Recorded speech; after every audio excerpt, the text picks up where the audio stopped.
Today I'm showing off an interesting collector's piece of coins and stamps from Papua New Guinea. I purchased this from my favorite coin shop about a year and a half ago, and I paid $40 for it, and I'm curious if you think it's worth it. Right now I'm going to open it up, give you an overview of what's in here, and then we're going to look at each piece individually. So it is a collection of stamps and coins celebrating Papua New Guinea's independence from Britain. And I will say right away that there was a mistake in this particular piece. There should be a 2 coin right here, and instead we got the 5 doubled up. So it is missing a coin from a complete set, but from here we have the 1 Tuea 5, another 5, the 10, the 20, the 1 kina, the 5 and the 10 kinas, and these are both silver. And then each of these is, if you're not as familiar with stamp collecting like me, each of these comes with a stamp where, at least for the first 6, the stamp matches the coin that is on here. If you're into stamp collecting, a lot of people will collect stamp first day cachets, and so it would represent the first day that a stamp becomes available. It comes in a special envelope that was made just for the day, and those envelopes are called cachets. They can be really interesting, really pretty, have really neat designs to them. And the cachets that were designed for this project actually have the coin embedded in them, and then a very light cancellation mark that barely covers the edge of the stamp. And then so we've got the 1 stamp, the 2 and the 5 combined to make a 7-cent stamp. Here we have it again. The 10, the 20, and the 1 kina all match. And then these first 6 have a cancellation date of April 21st. And then later in the year, on the actual day that Papua New Guinea gained independence, it had a cancellation date marking the day of independence, which was the 16th of September 1975, where we have the 2 silver pieces. And here the stamps represent, I guess, the independence of the new country. So we've got the 7 and the 30 on here. In the back of this, it comes with this page explaining everything that we're looking at here. We'll take a closer look at that later. But this particular dealer had the letter from the Franklin Mint, who produced this piece, and it's got the Benjamin Franklin stamp on the letter. It talks about, hey, congrats for purchasing this, and then instructions on how to put the first day cachets into the album. One other thing I'll point out is on the back of each of these, we have a certificate of authenticity and a replica of the signature of the Honorable Michael T. Somare, who was here is labeled as the Chief Minister of Papua New Guinea. He was the first Prime Minister of Papua New Guinea. Some people call him the Father of the Nation. And so he was the ruler of the country in 1975. Now, the Franklin Mint was well known for making proof coins, collectible coins, for many different countries during this, about the 1970s, the late 70s, maybe that spilled into the early 80s. They tended to make 3 different versions of every coin. There was a matte version, which was kind of an all-frosted version of the coin. There was a special uncirculated version of most coins, which was an all-shiny version of every coin.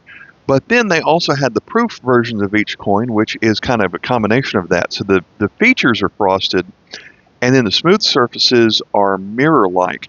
And so because of the 3 different versions that they made for 30 or 40 different countries, it gets really confusing, and in many cases, the special uncirculated is the rarest one that they made and harder to come by. But these coins, the circulating versions of each of these coins were made by the Royal Mint of UK, whereas these were made by the Franklin Mint in the United States. That year, they made a total of 67,000 of every proof coin, They made 42,000 or so actual proof sets that would come in the normal way that a proof set would come, where it comes in all of each coin in a kind of a slip case, all kind of bundled together. And so my math, let's see, 67 minus the 42, so there's probably 25,000 of these coin and stamp sets which were produced. They did make an extra 12,000 of the largest silver coin here, the 10 kuna, which were sold as individual pieces that came in its own little box that had a slipcover on it. And even those by themselves are selling between $40 to $60 on eBay as of today. The Kraus catalog notes that the proof sets, they didn't give a value on a set like this, but the original proof sets that had only the coin originally retailed at a price of $60, and the value of it was a lot less than that. So it's kind of a demonstration of how proof sets usually don't hold their value as much. Now, the price of silver spiked 5 years after this, and so the price shot up pretty immediately. But then, when the price of silver came down, the value on these came down. The day that I purchased this for $40, silver was about somewhere between $22 and $25 an ounce. And so I bought this essentially for the spot price of the two silver coins here at the very end. And I'll just go ahead and give you kind of the silver rundown of what we've got here. This one is a 50% silver coin, and the total coin is almost an ounce, but not quite. So that makes the silver content 0.4436 ounces.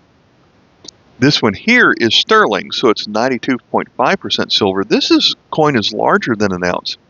Neither of these were ever meant to circulate, so these were only commemorative collector coins.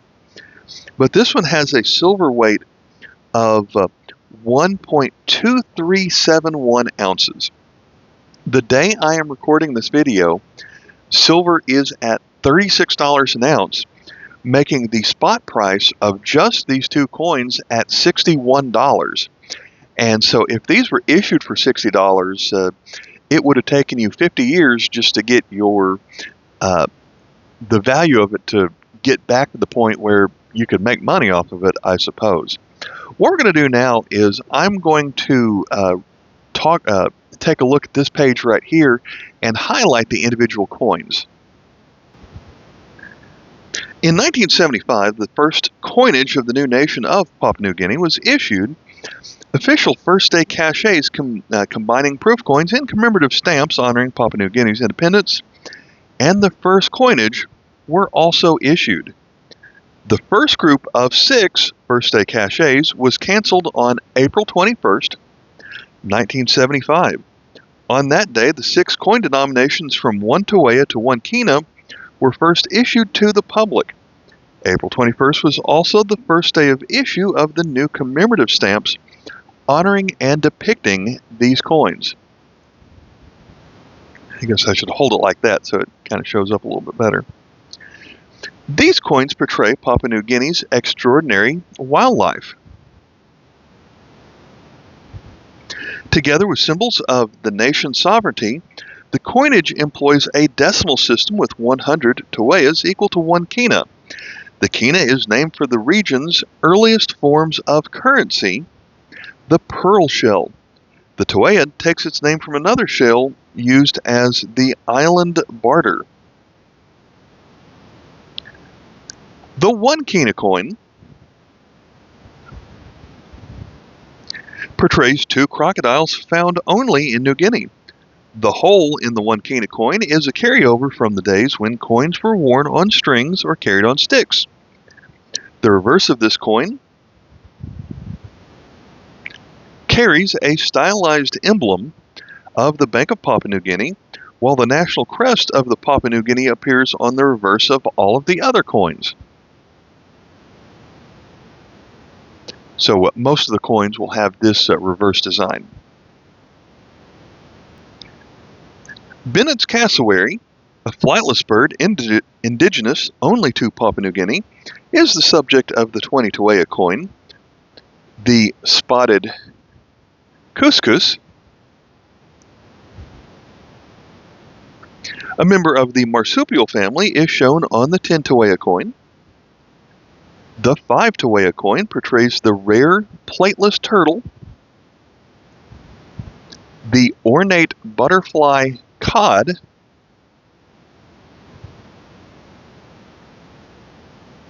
One of the many fascinating fish that inhabit the coral reefs around the new nation is shown on the 2 Tawea coin. The 1 Tawea coin depicts a paradise bird wing butterfly, a giant species only found in Papua New Guinea.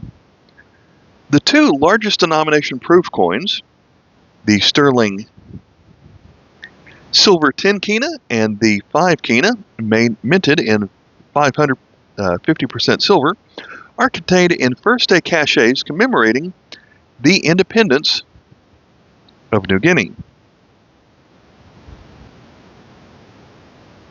The coins are combined with commemorative stamps honoring independence.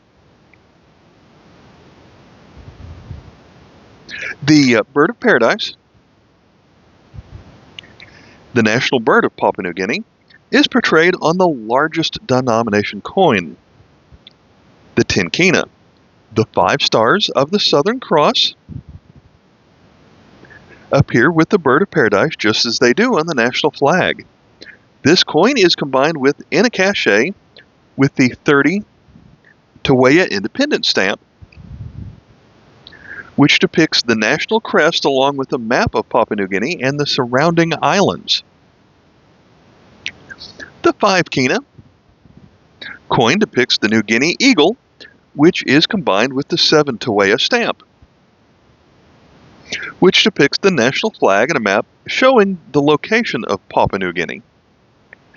These 2 cachets were canceled at the time Papua New Guinea's independence was declared, which coincided with the first day of public issue of both the coin and the stamp.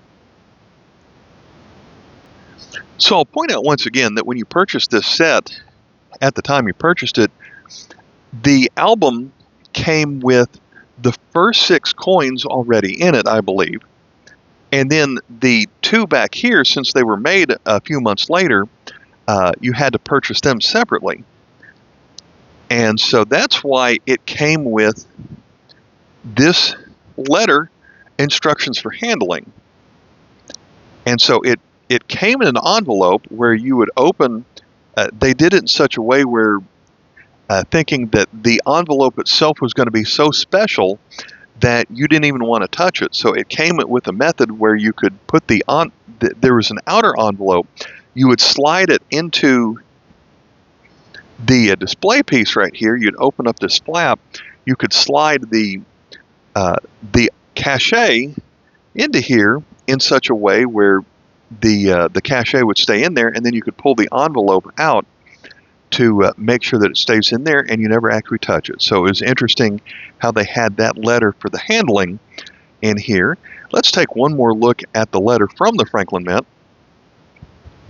So this came with the first 6 of the 8 cachets in here. So it's telling you that those last 2 will be sent later. On the reverse side is the certificate of authenticity. So here it talks about the special album. Inside the back cover is the reference card, which is essentially what I just read. The white oblong plastic slide to help you insert them are no longer here. But then it has the instructions on how to use that slide to get them in here. The envelope is a little bit well worn right there. I mean, this letter, a little bit of damage right here.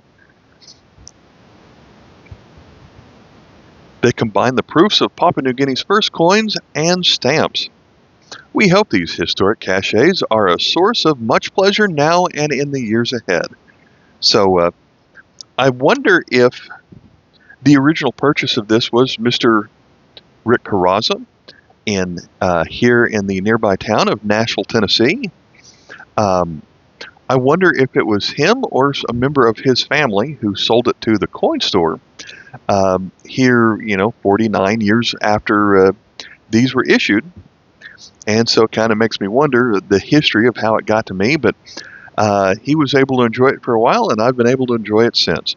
We've got the printed signature of the Vice President of Collector Relations of the Franklin Mint. So I think this is an interesting display piece. I'm especially glad that I was able to get it at the price because, like I mentioned, silver being about $22 to $24 an ounce in the day I bought this, I got this for spot price.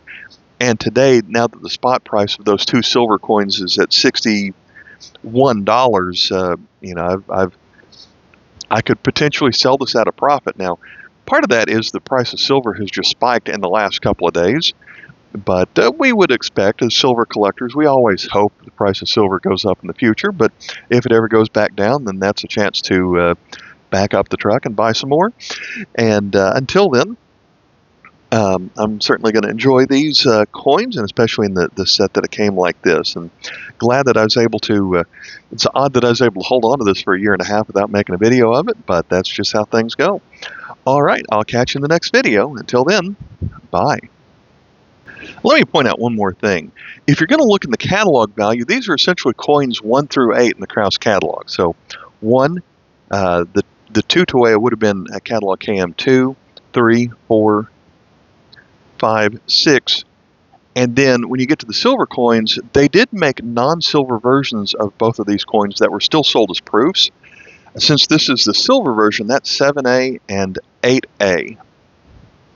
And one last time, let me just reiterate that this was a terrible price to pay $60 for this when it first came out, because in my 1996 catalog, it said the value of what I'm holding was $30.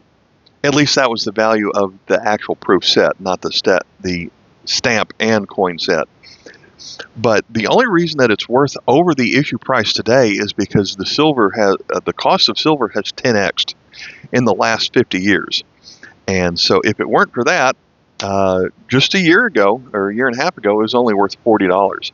So that kind of makes you rethink that maybe you shouldn't be buying some of these wild and crazy proof sets that people are coming out with for modern coins, because it's going to take a while for the value to even get back up to what you pay for it. All right, I'll catch you in the next one. Bye.